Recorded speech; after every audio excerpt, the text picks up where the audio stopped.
Hello Technolovers, selama beberapa abad terakhir kota telah menentukan cara hidup manusia bekerja dan berinteraksi. Seperti halnya bermukim ke pusat kota tentu akan membuat kota-kota besar menjadi membengkak. Seperti Jakarta dan Phnom Penh, di mana kota tersebut menjadi tempat tersibuk karena semua kegiatan administratif dilakukan di ibu kota ini. Penasaran? Mari kita lihat ulasannya berikut ini.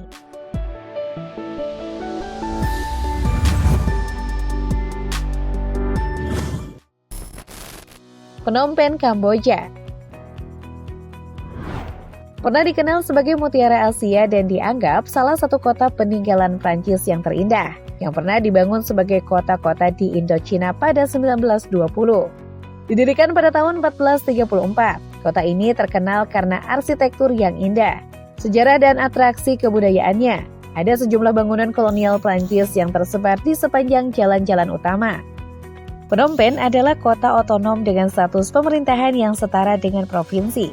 Kota otonom Phnom Penh dibagi menjadi 14 divisi administratif yang disebut Khan atau distrik. Kemudian distrik dibagi lagi menjadi 105 sangkat atau kuartal. Dan selanjutnya dibagi lagi menjadi 953 PUM atau desa. Semua kan berada di bawah pemerintahan Phnom Penh. Phnom Penh dipimpin oleh seorang gubernur yang bertindak sebagai kepala eksekutif kota yang juga akan mengawasi polisi militer kota, polisi kota, dan biro usaha perkotaan. Di bawah gubernur adalah wakil gubernur pertama dan ada 5 wakil gubernur lainnya, kepala kabinet yang berstatus sama dengan wakil gubernur. Mengepalai kabinet yang terdiri dari 8 wakil kepala kabinet yang masing-masing membawahi 27 bidang administrasi, dan setiap khan juga memiliki kepala suku. Phnom Penh adalah pusat ekonomi Kamboja karena menyumbang sebagian besar ekonomi Kamboja. Tingkat pertumbuhan ekonomi 2 digit dalam beberapa tahun terakhir telah memicu ledakan ekonomi di Phnom Penh. Dengan munculnya berbagai hotel, restoran, sekolah, bar, gedung tinggi, dan bangunan tempat tinggal baru di kota. Perekonomian didasarkan pada kepentingan komersial seperti garmen, perdagangan, dan usaha kecil dan menengah. Dalam beberapa tahun terakhir, bisnis properti telah meledak dengan harga real estate yang meningkat pesat. Pariwisata juga merupakan kontributor utama di ibu kota ini karena semakin banyak pusat perbelanjaan dan komersial yang dibuka. Jadikan Phnom Penh salah satu tujuan wisata utama di Asia Tenggara, bersama dengan Siem Reap dan Sihanoukville. Menurut Dewan Perjalanan dan Pariwisata Dunia, pariwisata menyumbang 19,2% atau 2,053 juta US dollar atau setara 38,4 miliar rupiah dari PDB Kamboja pada 2009 dan menyumbang 13,7% dari total lapangan kerja. Dilansir dari Wikipedia, hasil sensus penduduk Kamboja tahun 2019 mencatat jumlah penduduk kota ini sebanyak 2.281.951 jiwa. Luas wilayah 679 km persegi, dengan kepadatan penduduk 3.361 jiwa per kilometer persegi wilayah terpadat di Kamboja. Sebagian besar etnis penduduk Kamboja adalah orang Mer, penduduk asli Kamboja sebagian lagi adalah orang Tionghoa, Vietnam, Laos, Thai, dan lainnya. Kemudian untuk bahasa yang digunakan, 95,9% penduduk Kamboja menggunakan bahasa Khmer. Sementara untuk agama yang dianut, mayoritas penduduk kota Phnom Penh menganut agama Buddha. Pada sensus 2019 sebanyak 97,8% atau sekitar 2.231.748 jiwa penduduknya menganut agama Buddha. Sementara lainnya menganut agama Islam yakni 1,6% atau sekitar 36.511 jiwa. Sebagian lagi menganut agama Kristen yakni 0,5% atau sekitar 11.410 jiwa, dan agama atau kepercayaan lainnya sebanyak 0,01% atau sekitar 2.282 jiwa. Keamanan dan keselamatan bisa menjadi kekhawatiran bagi ekspatriat yang ditempatkan di Phnom Penh. Biro Keamanan Diplomatik Departemen Luar Negeri Amerika Serikat menggolongkan Kamboja sebagai negara dengan tingkat kejahatan kritis, dengan menekankan seringnya terjadi pencopetan dan perampokan dompet. Sebagai ibu kota negara, Phnom Penh mempunyai banyak sekali objek wisata, mulai dari yang bersifat edukatif hingga bersejarah yang sayang kamu lewatkan. Museum Nasional Kamboja. Jika Anda ingin berwisata, edukasi, dan berbau sejarah di Phnom Penh, ada Museum Nasional Kamboja.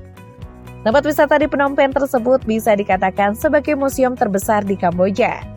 Terdapat banyak sekali koleksi benda bersejarah seperti halnya patung, arca, perunggu, keramik, hingga benda etnografi lainnya.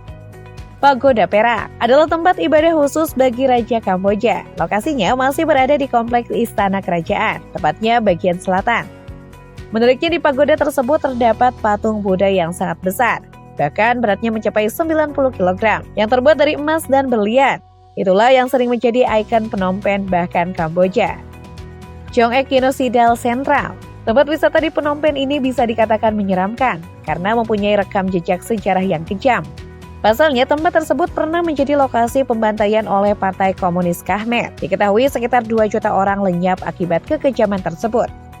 Ketika berkunjung ke museum ini, kalian bisa membayangkan bagaimana kondisinya dahulu dan bahkan ikut tercengang.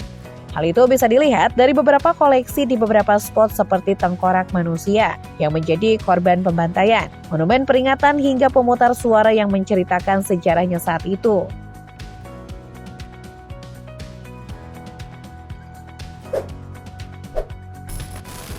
Jakarta, Indonesia. Sementara itu, daerah khusus Ibu Kota Jakarta adalah ibu kota negara dan kota terbesar di Indonesia. Jakarta merupakan satu-satunya kota di Indonesia yang memiliki status setingkat provinsi. Jakarta terletak di pesisir bagian barat laut Pulau Jawa.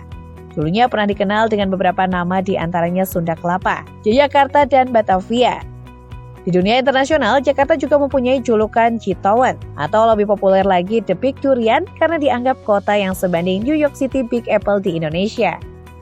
Dasar hukum bagi DKI Jakarta adalah Undang-Undang Republik Indonesia Nomor 29 Tahun 2007 tentang pemerintahan Provinsi Daerah Khusus Ibu Kota Jakarta sebagai Ibu Kota Negara Kesatuan Republik Indonesia. DKI Jakarta memiliki status khusus sebagai daerah khusus ibu kota setingkat provinsi dan dipimpin oleh seorang gubernur.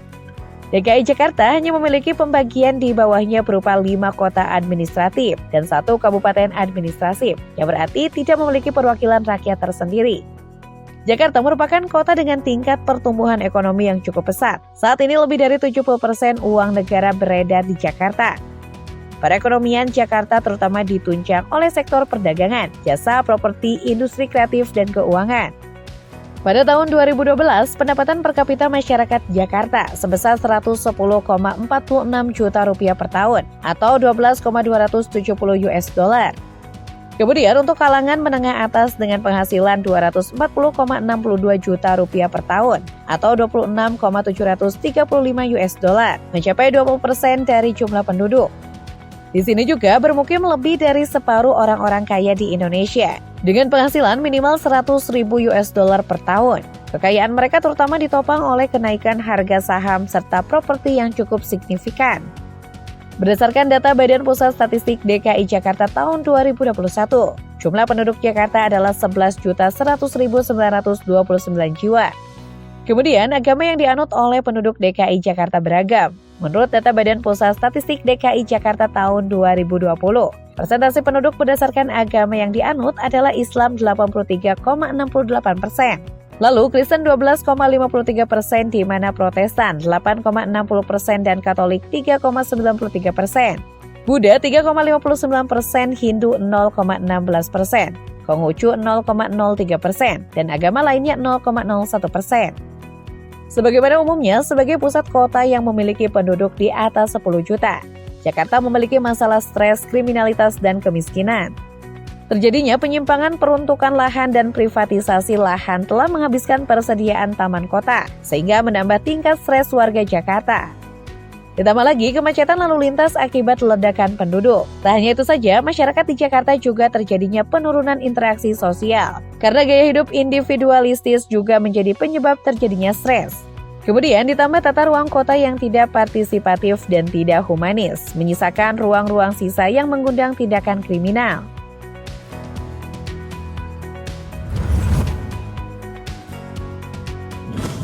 Jadi apakah kalian tertarik untuk berkunjung ke salah satunya? Coba berikan tanggapan kalian. Yuk dukung terus channel ini dengan memencet tombol like, komen, dan subscribe. Bye!